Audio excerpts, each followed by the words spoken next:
अस्सलाम वालेकुम and welcome to learning को। पिछले लेक्चर में हमने पार्ट्स ऑफ अलजेब्रिक एक्सप्रेशन पढ़ा था। आज हम पॉलिनोमियल पढ़ेंगे। अलजेब्रिक एक्सप्रेशन में हमारे पास पॉलिनोमियल क्या होता है। आज हम डिस्कस करेंगे पॉलिनोमियल को। अगर आप लोग नाम को देखें पॉलिनोमियल, पॉली का मतलब हमारे पास होता है मेनी और नोमियल का मतलब हमारे पास होता है टर्म्स। पहले हम डिफिनेशंस देखते हैं और उसके बाद कुछ एग्जांपल भी देखेंगे। डिफिनेशन में हमारे पास डेफिनेशन हमारे पास क्या है, एन अलजेब्रिक एक्सप्रेशन, वो अलजेब्रिक एक्सप्रेशन हमारे पास जिसमें हमारे पास टर्म्स मौजूद हो, वेरिएबल्स हो, कांस्टेंट वैल्यूज हो और उसमें हमारे पास जितने भी वेरिएबल्स होंगे उनका पावर या उनका एक्सपोनेंट वो हमारे पास क्या होगा, नॉन नेगेटिव इंटीजर्स में आएगा। नॉन नेगेटिव का मतलब हमारे पास होता है कि सारे पॉजिटिव इंटीजर्स होंगे। पॉजिटिव इंटीजर जैसे 1, 2, 3 इस तरह सो ऑन। अच्छा, अगर दूसरा डेफिनेशन आप लोग देखें, it is an algebraic expression, यानी वो हमारे पास वो अलजेब्रिक एक्सप्रेशन होगा पॉलिनोमियल जिसमें हमारे पास वेरिएबल का पावर वो होल नंबर होगा। होल नंबर यानी वही हमारे पास 0 से स्टार्ट होते हैं, 1, 2, 3 और इस तरीके से आगे जितने भी हमारे पास नंबर आते हैं। अच्छा, अब इसको हम एक एग्जांपल के ज़रिए समझते हैं कि हमारे पास पॉलिनोमियल क्या होता है। अगर पहला एग्जांपल आप लोग यहाँ पर देखें, इसमें हमारे पास है 2x। अभी अगर ये देखें, ये हमारे पास क्या है, पॉलिनोमियल। इसमें हमारे पास एक वेरिएबल भी मौजूद है और ये पूरा एक टर्म कहलाता है। अगर ये देखिए एक कांस्टेंट वैल्यू है 2, ये हमारे पास क्या है, एक पॉलिनोमियल है। इसमें हमारे पास ये हमारे पास वेरिएबल है और इसका पावर हमारे पास क्या है, 1। ये हमारे पास एक नॉन नेगेटिव इंटीजर है। पहला हमारे पास ये क्या हो गया, पॉलिनोमियल। अगर इसको देखें, इसमें हमारे पास दो टर्म्स है और इसमें हमारे पास कांस्टेंट वैल्यूज भी है और वेरिएबल का पावर हमारे पास वो हमारे पास नेगेटिव यानी पॉजिटिव इंटीजर में है। ये भी हमारे पास क्या है, एक पॉलिनोमियल है।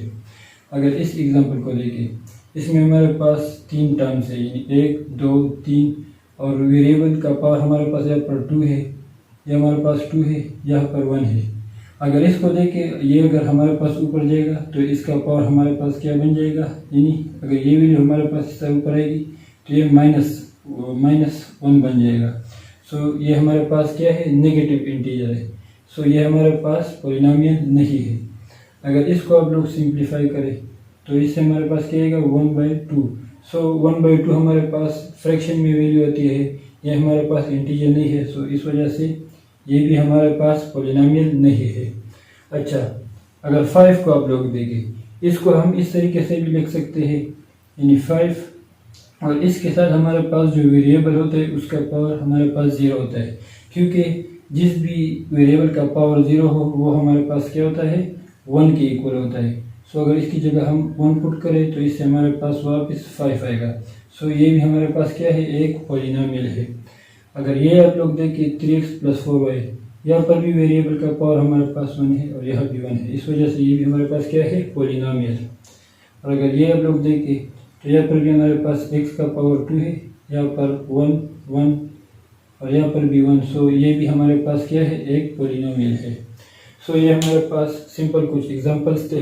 अच्छा, यहाँ पर एक बात याद रखिए, हर पॉलिनोमियल वो हमारे पास एक अलजेब्रिक एक्सप्रेशन होता है। अलजेब्रिक एक्सप्रेशन क्या था कि उसमें हमारे पास वेरिएबल होंगे, कांस्टेंट होंगे, सिंपल यही उसका डेफिनेशन था। ये सारे अगर आप लोग देखें तो ये हमारे पास अलजेब्रिक एक्सप्रेशन है।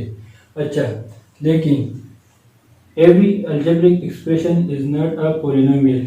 हर अलजेब्रिक एक्सप्रेशन हमारे पास पॉलिनोमियल नहीं होता। क्यों?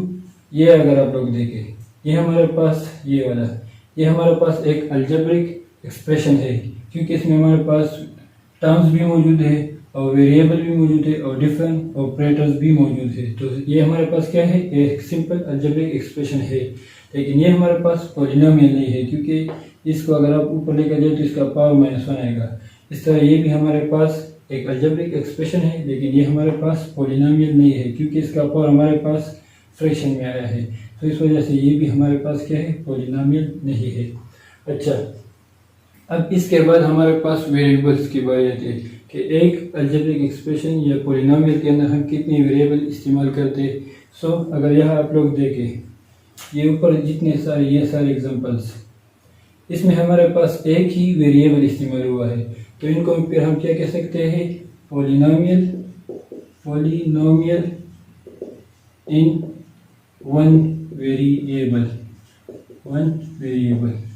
और अगर इन दो एग्जांपल को आप लोग देखें तो इसमें मैंने दो वेरिएबल इस्तेमाल किए, यानी एक पॉलिनोमियल के अंदर आप 2 या 3-4 वेरिएबल भी इस्तेमाल कर सकते हैं। सो इनको फिर हम क्या कहेंगे, पॉलिनोमियल इन 2 वेरिएबल्स।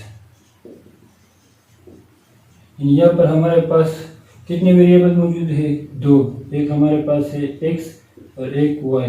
सो इस तरीके से आप 3 वेरिएबल्स भी इस्तेमाल कर सकते हैं एक पॉलिनोमियल के अंदर। सो ये हमारे पास एक सिंपल टॉपिक था कि पॉलिनोमियल हमारे पास क्या होता है। सो इंशाल्लाह नेक्स्ट वीडियो में फिर हम एक नया टॉपिक डिस्कस करेंगे, और तब तक के लिए अगर आप लोग इसमें कोई भी मसला है तो आप लोग वो कमेंट बॉक्स में ज़रूर बताएं। इंशाल्लाह फिर मिलेंगे नेक्स्ट वीडियो में, तब तक के लिए अल्लाह हाफ़िज़।